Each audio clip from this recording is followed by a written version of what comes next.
N'oubliez pas de liker la vidéo, de partager vos impressions en commentaire et de vous abonner pour ne rien manquer de nos prochaines aventures. Jamais je n'aurais pensé qu'en acceptant de rendre un modeste service, je me retrouverais plongé dans l'une des situations les plus surprenantes de mon existence. Mais la vie a une façon étrange de nous surprendre quand on s'y attend le moins. Tout a débuté un soir d'automne frais, de ces instants où l'air charrie le parfum des feuilles mortes et laisse présager une nuit glaciale.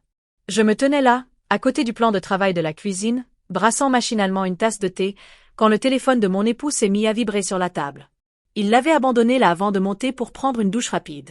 Par pur réflexe, j'ai jeté un œil à l'écran et j'ai aperçu un message de son pote, David. « Salut mec, est-ce que je pourrais passer ultérieurement?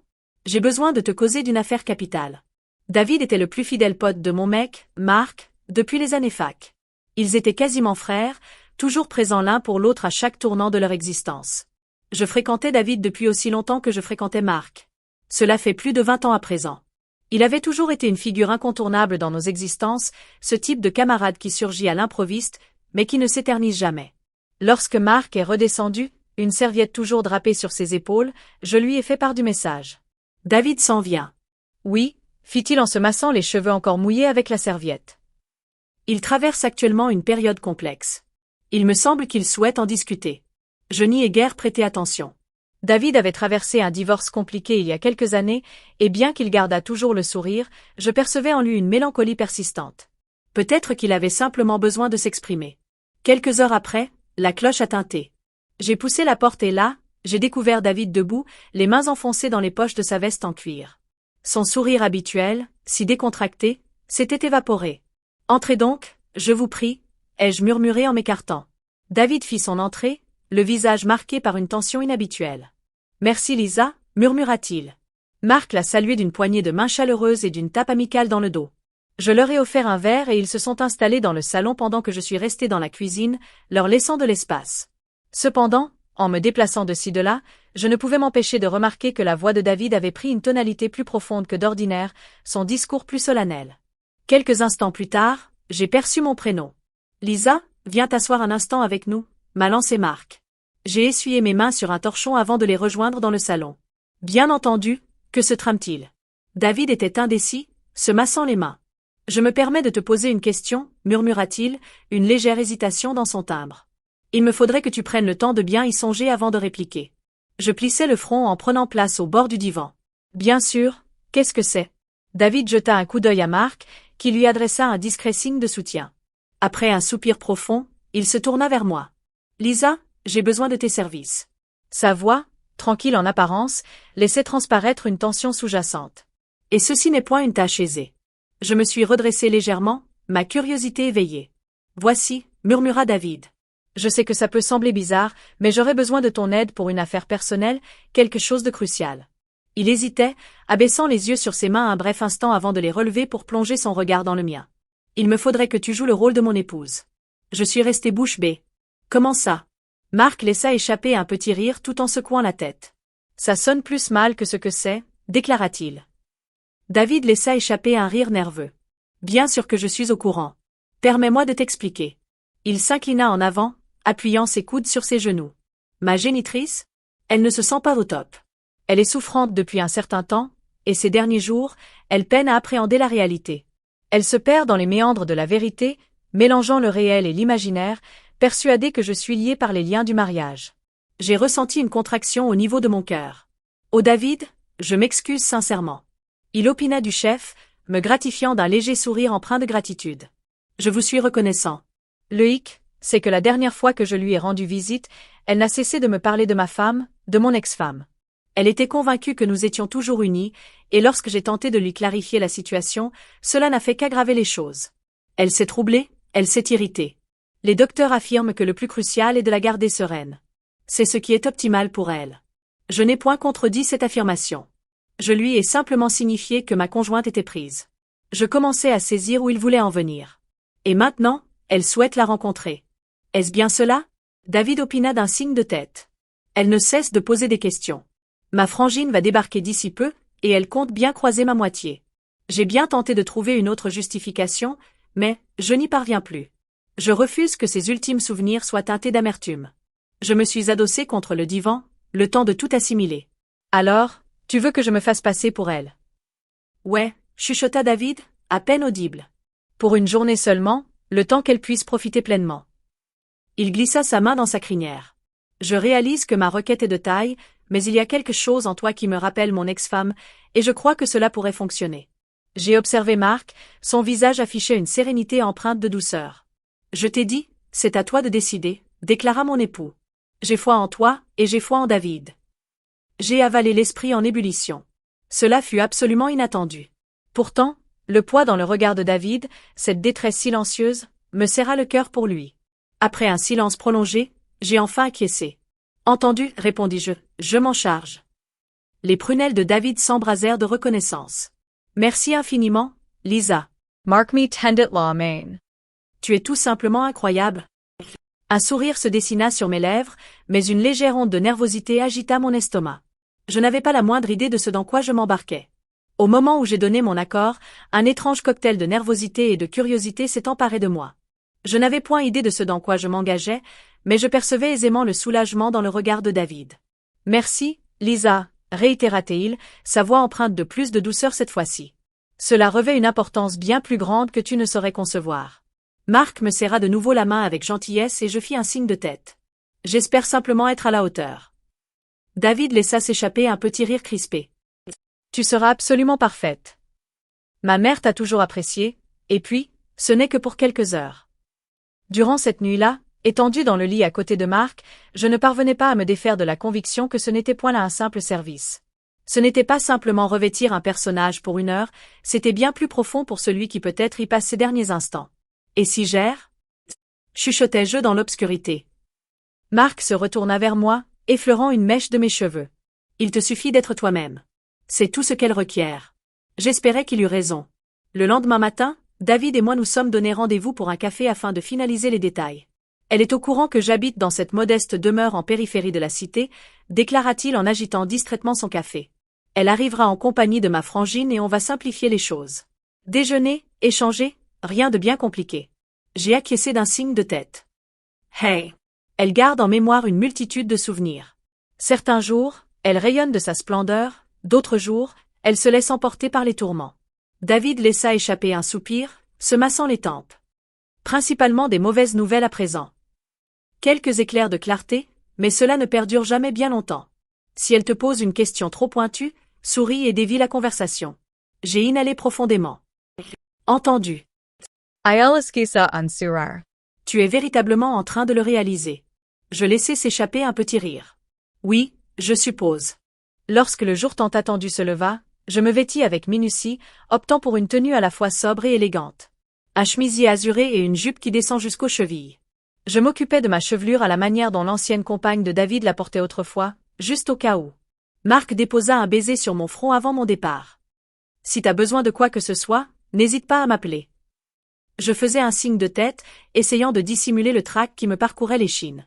David vint me chercher et le voyage jusqu'à son domicile se déroula dans un mutisme complet.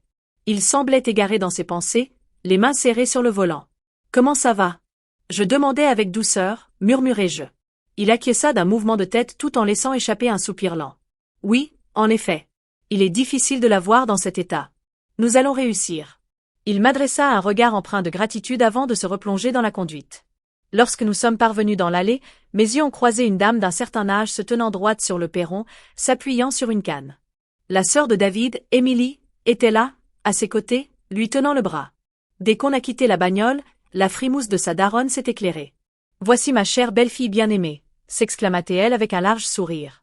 Je demeurai figé un court instant avant de m'avancer, insufflant de la chaleur dans mes paroles. « Salut, Marguerite, quel plaisir de te croiser. » Elle saisit ma main avec une force étonnamment ferme. « Oh, ma chère, cela fait une éternité. » David m'adressa un regard reconnaissant par-dessus son épaule et je lui offris un sourire, jouant mon personnage. Durant l'heure qui a suivi, nous sommes demeurés installés dans la porche à siroter du thé tandis qu'elle partageait d'anciennes anecdotes. Certains fragments de l'enfance de David sont clairs, d'autres émergent de souvenirs un peu flous. À un certain moment, elle se retourna vers moi en me serrant la main. « J'ai toujours su que tu étais la plus belle chose qui me soit jamais arrivée, mon David. » Un nœud se forma dans ma gorge. Je n'avais point de mots à offrir, alors je déposai doucement ma main sur la sienne et esquissai un sourire. Pourtant, Quand mes yeux se sont posés sur David, j'ai découvert dans son regard une intensité inattendue, une profondeur qui a accéléré les battements de mon cœur. David me fixa, un instant de trop. Il y avait de la reconnaissance, bien sûr, mais aussi quelque chose en plus, quelque chose de profond. Je détournai promptement le regard, me focalisant sur Margaret qui poursuivait son discours, ses paroles telles un doux chuchotement porté par la brise de l'après-midi. Tu sais, elle fit en tapotant ma main, quand David m'a annoncé qu'il allait te ramener, j'en croyais à peine mes oreilles. Je me suis dit, après tout ce temps, elle est toujours là, à ses côtés. Mon souffle se figea dans ma gorge. David s'assit à mes côtés. Maman, murmura Margaret, ses doigts délicats enlacés aux miens, tu as toujours été son roc, Elisa, la plus belle chose qui lui soit jamais arrivée. Un silence étrange enveloppa la Portia. Émilie se tortillait légèrement sur sa chaise, lançant des regards nerveux entre David et moi. J'ai ingéré avec peine, m'efforçant d'afficher un sourire. Votre geste est des plus aimables, Margaret. Elle brillait de mille feux, sans même remarquer la tension qui imprégnait l'atmosphère. J'aurais tant aimé que nous ayons eu davantage de temps ensemble, mais la vie n'est pas toujours équitable, n'est-ce pas? La main de David assi contracta en un point sur assi genou. Je percevais le muscle de sa mâchoire se contracter. Et puis, aussi rapidement qu'il était apparu, le moment s'évanouit. Margaret s'appuya contre son fauteuil, laissant échapper un léger murmure, plongé dans un autre souvenir. David travaillait sa voix. Maman, et si nous regagnions l'intérieur? Je vais t'amener quelques-uns de tes biscuits favoris. Margaret acquiesça et se laissa aider par Émilie pour se relever. Quand elles s'évanouirent dans la demeure, je me retournai vers David. Que était-ce donc que cela? Il glissa sa main dans sa crinière, laissant échapper un soupir profond. Point. Elle a tendance à mélanger les choses de temps en temps. Je croisai mes bras. David, elle n'était point déconcertée. Elle s'est exprimée comme si elle était réellement convaincue que j'étais. David se massa la nuque, évitant mon regard. Et tout à coup, la révélation me vint. Ce n'est pas uniquement pour ta mère, n'est-ce pas? Ma voix s'était adoucie, plus attentive désormais. Tu ne m'as point interrogé à ce sujet pour elle exclusivement. David daigna enfin poser les yeux sur moi. Et là, je m'inspire. Ce n'était pas uniquement sa génitrice qui s'accrochait au passé, lui également. J'avais pas anticipé ça, confessa-t-il d'une voix rauque. Je te promets, Lisa, je croyais sincèrement que cela le calmerait, que cela lui serait bénéfique. Je pris une grande bouffée d'air, mon cœur tambourinant dans ma poitrine. Et toi, David, comment ça résonne en toi? Ma voix s'était transformée en un doux chuchotement. David ne répondit point immédiatement. Il étendit sa main dans ma direction, hésita un instant, puis la ramena près de lui. Je sais pas, chuchota-t-il enfin. Apercevoir ta présence en ce jour m'a rappelé la sensation de retrouver un trésor perdu depuis des lustres. Je déglutis, mon esprit s'emballe. Cela devenait excessivement complexe. J'étais la compagne de son plus fidèle ami. Pourtant, là, sur ce perron, baigné par le soleil d'automne qui dessinait de longues ombres tout autour de nous, je ne pouvais ignorer ce changement dans l'atmosphère, une transition subtile mais bien présente à laquelle aucun de nous n'était préparé. Je reculai d'un pas, doucement. J'éprouvais le besoin de plus d'espace, de distance, de prendre une bouffée d'air. Pourtant, David maintint son regard ancré dans le mien, chargé d'une intensité brute, d'une émotion que je n'étais pas prête à identifier. Ce n'est guère convenable, murmura-t-il. David laissa échapper un soupir, glissant une main tremblante dans sa chevelure. Je sais, souffla-t-elle. Il tourna la tête un bref instant, les épaules raidies. Je n'ai jamais souhaité que cela se produise. Cela est advenu. Le fardeau de cette situation pesait sur ma poitrine, et pour la première fois depuis que j'avais accepté cette tâche, je me sentais totalement désorientée face à ce dans quoi je m'étais engagée. Je contemplais la demeure où Margaret, insouciante, continuait de laisser échapper de doux rires depuis la cuisine, Émilie chuchotant à son oreille. Je me dois de m'en aller, déclarai-je, ma voix résonnant avec une assurance que je ne possédais pas vraiment. D'un geste brusque, David redressa la tête. Lisa, ma chère, veuillez patienter. J.E. Tergiversize. Secouant la tête pour chasser ses pensées. Je n'ai nul désir de compromettre ce lien qui nous unit, notre amitié, ma relation avec Marc. Il laissa s'échapper un rire empreint d'amertume. Seigneur, Marc, quelle serait sa réaction s'il connaissait les pensées qui m'assaillent en ce moment? Un frisson glacial parcourut toute ma colonne vertébrale. N'énonce point un mot, murmurai-je promptement. Ne le dévoile point, car s'il venait à le faire, si des mots venaient à être posés sur ce qui nous liait en cet instant, cela prendrait vie. J'étais l'épouse de Marc. Et quid de David? David s'égarait dans les méandres d'une quête qu'il aurait dû éviter. Tu comptes pour moi, confessa-t-il, sa voix à peine perceptible, davantage que je ne le devrais, davantage que je ne l'ai jamais avoué jusqu'à présent. Des larmes perlèrent dans mes yeux. David, je t'en prie, murmura-t-il en inclinant lentement la tête. Je savais, il me fallait simplement l'exprimer une fois. Un silence s'étira entre nous. Le vent soulevait les feuilles sèches le long du perron tel un rappel persistant que le temps s'écoulait toujours, que la vie ne faisait pas de pause pour régler des émotions qui n'auraient jamais dû être. Nous allons mettre cela de côté, déclarai-je d'une voix assurée. Ce n'était qu'un instant, David, rien de plus. Il me fixa du regard, et je pus lire dans ses yeux qu'il acquiesçait. Avec, mêlée à cette résignation, la douleur de savoir que plus rien ne serait jamais tout à fait comme avant. Indeed, he uttered, forcing a smile. Rien de plus. Je me retournai et me dirigeai vers la demeure, vers la réalité. Dès que je passai la porte, la voix de Margaret m'accueillit chaleureusement. « Oh, te voici, mon amour.